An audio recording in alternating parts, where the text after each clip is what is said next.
ready? We're ready.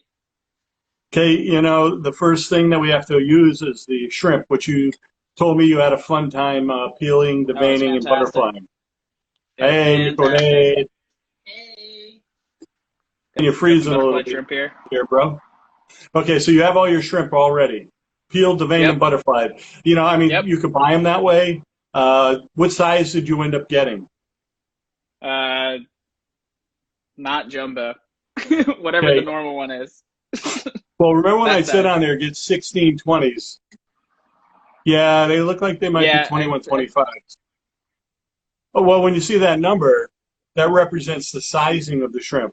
To me, Okay. jumbo, extra large, large, small, those are all names that they just tack on to really any kind of shrimp they want.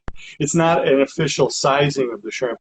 The sizing is basically when I say you'll see 1620s, that means you're going to get 16 to 20 shrimp per pound because they're not all the same Okay. size. So, but they try to keep them in Yeah. that sizing area.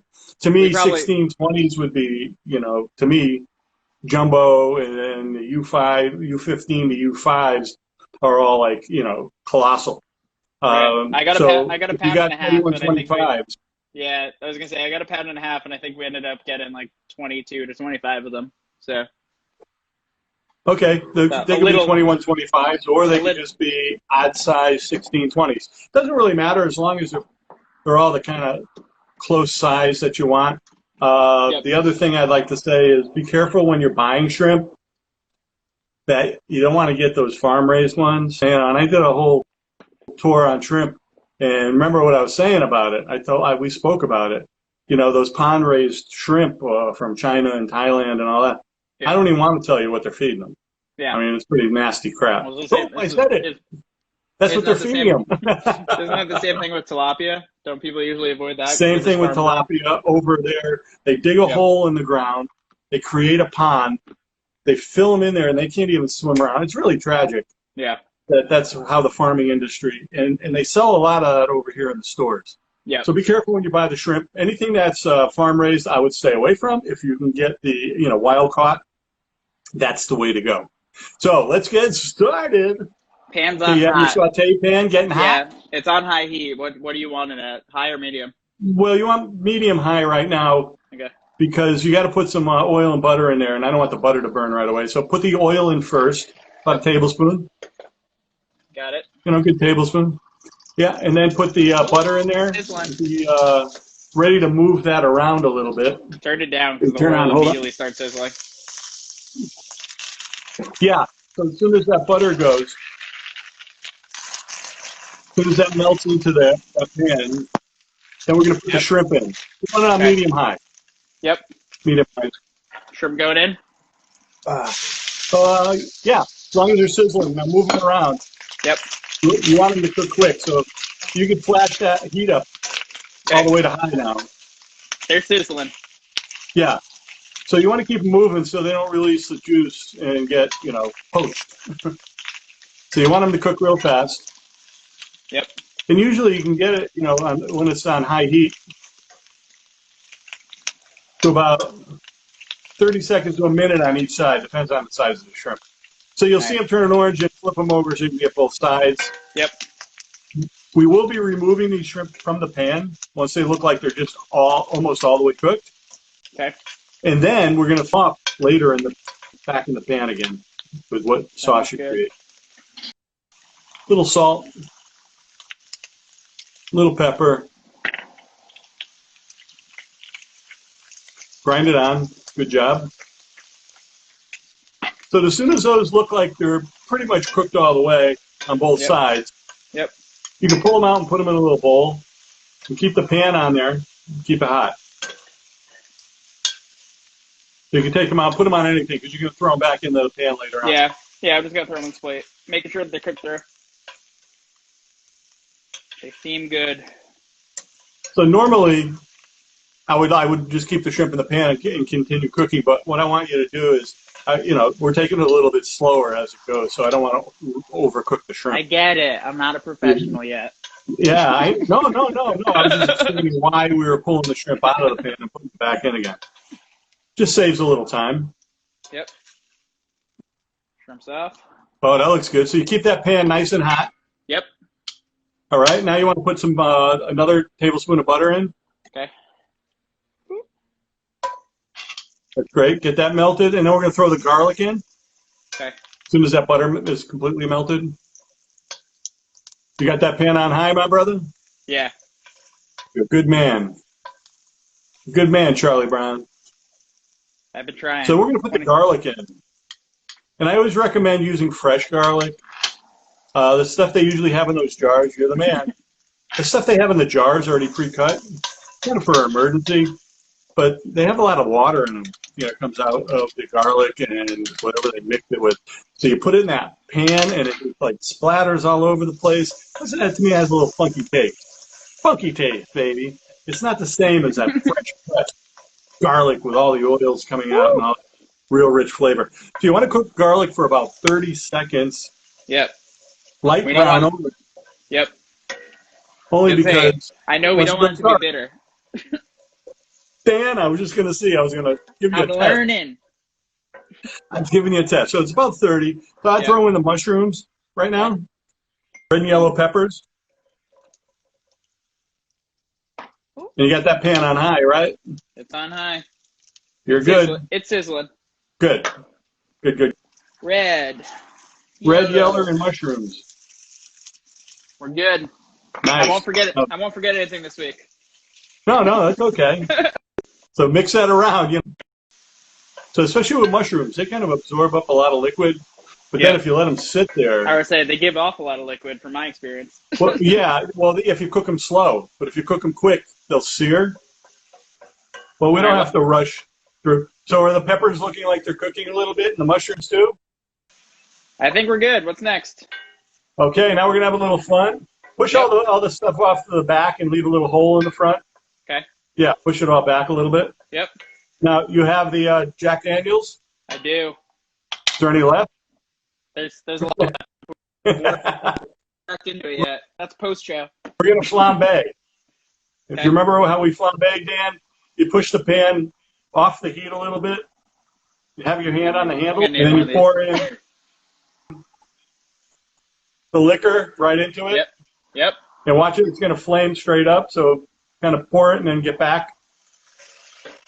Should be sizzling. You can't see it. I think it froze up a little bit. But no, sizzling. Did it flame? Didn't really like. I can't. Are you on fire? Not yet. Yeah, but you can always tip it in a little bit. I was gonna say more caramelized than lit. Okay. Do you want me to light it? Didn't light? Yeah, sure. Come on. It's not lighting. Now you got all the other liquid in there. But the reason to do that, it's not really. That was more for showmanship, the flambe. But the reality you gotta warn is me about these things so I can practice. Flavor pro this dish. And that liquid into the hot pan will pull up all those goodies from the mushrooms and the peppers and the garlic that's stuck to the bottom of the pan and the shrimp. Oh, I see. Kind of a strategy on how to remove them. It doesn't have to be a liquor. It could be chicken stock. It could be anything you want really. Wine, lemon juice, whatever you're cooking with. That's the reason you do it. So now you have that part done, right? Now you can add the whipping cream. Okay. So now we're going to make a sauce. Should I push stuff back again? What's that now? No. You just pour it right into it. Just pour it right Just on? pour it all over. You make the sauce with all those goodies. Okay. All right. Oh, yeah. Just keep it now moving. You can turn the heat down to like a medium high. It doesn't have to be on full blast. Okay. I don't want it to cook too fast. So you can mix all those great flavors in there with you got the chipotle peppers, right? Yeah, these are the ones I got. Show me what you got. Good. Did you pull them out? So I would take the sauce off the pan, off the burner. Just push it off to the side because we're going to finish it up in the middle. I wanted to kind of show those how to use them, and I don't want to overcook the sauce. We're going to get back to it in a second anyway. Your cutting board, and your knife. Yep. And pull a couple of those peppers out. Now remember, a chipotle is a smoked jalapeno. Okay, so There's heat involved here. And they put it in this light tomato sauce called an adobo sauce. And that's what you have there. So you want to kind of chop it up really fine. Bum, bum, bum, bum, bum.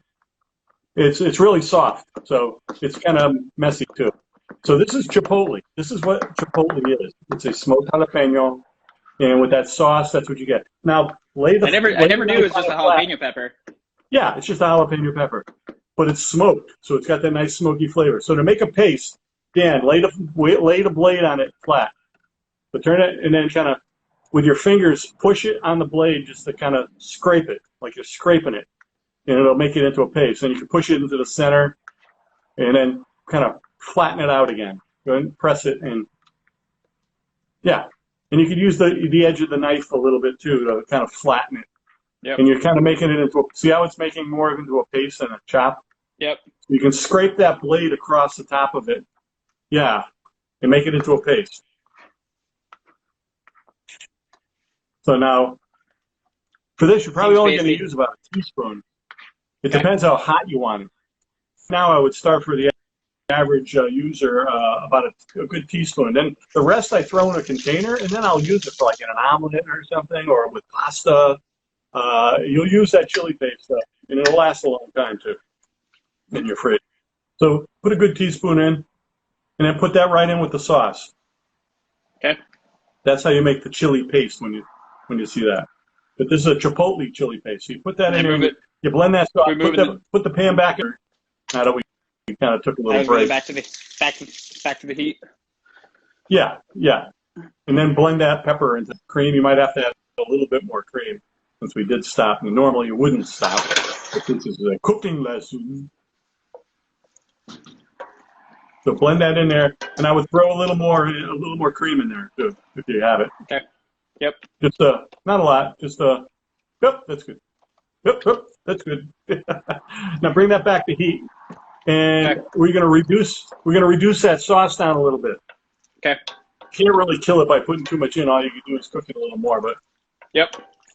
What we're doing when you see reducing anything in a recipe, in this particular case, we're using cream. You bring it to a light boil, and you're removing through steam some of the liquid in that cream, and it's thickening the sauce up. So is that always the method? Like if you're making chili, say, and you end up having, like, you add so much tomatoes that it gets really watery, is the answer always high heat and steam? Well, yeah, if you want to, like when you make, that's why Italians, when they make spaghetti sauce, it boils all day. It's not boiling, it simmers all day, which is beyond a low boil. I just wonder. But it's actually removing some of the liquid. I say chili because that's my biggest issue. When I've tried making it for like football days in the slow cooker, mine always comes out more soupy than it does thick. So I didn't know if that's like, is the answer just turning up the heat, or is it?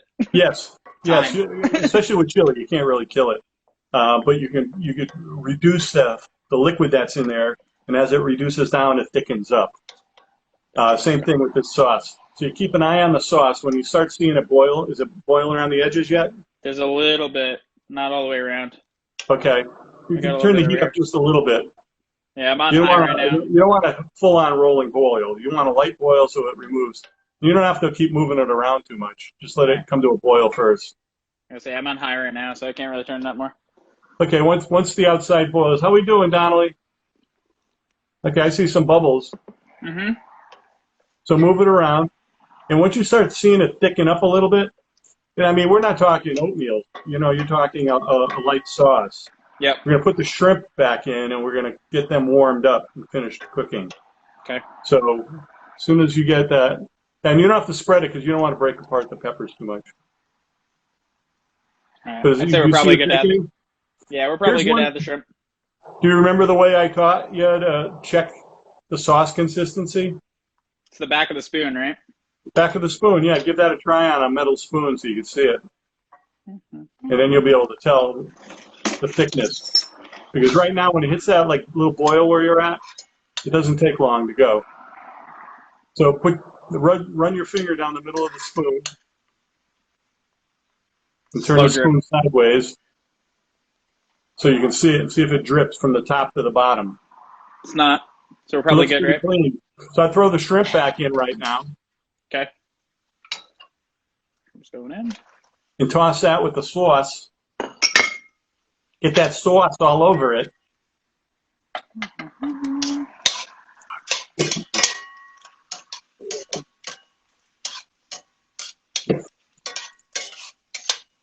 Mmm. Looks good.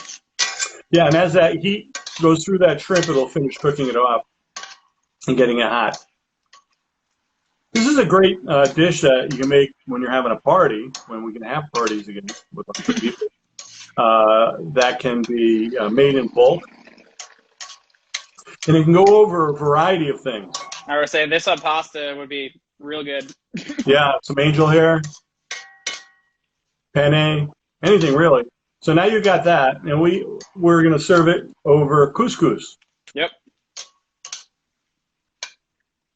So when you did the couscous, you boiled it up. You boil the water. You put the couscous in. Takes a few minutes, and here's got stuff in it. What do you got in there? Like pine nuts or what?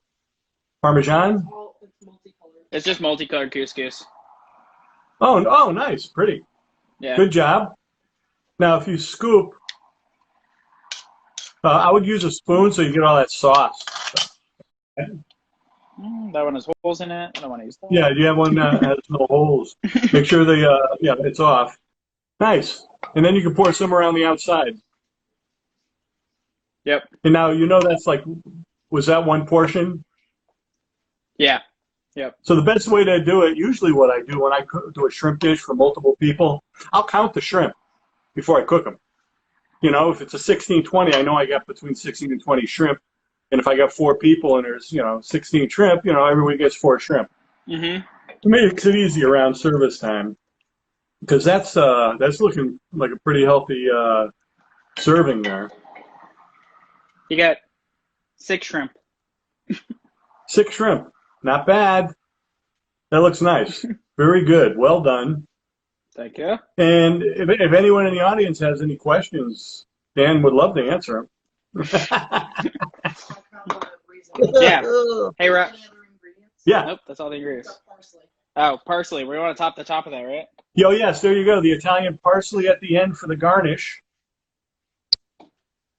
Now, with any type of herb like that, if you were going to put, say, chopped basil or dill, anything, don't put it in when you're cooking because the color will come right out and it'll get basically crushed in there with the flavors.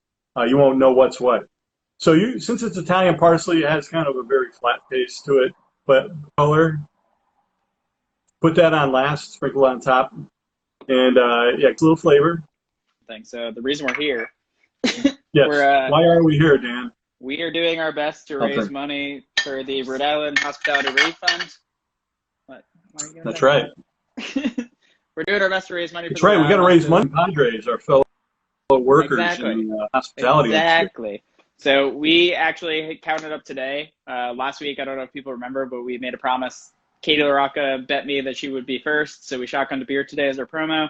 And then the second thing that we promised was anyone that was donating more than $100, I would let Nicolette shave my chest. So somebody did that. Kayla actually crowdsourced with my friends. They're all terrible people.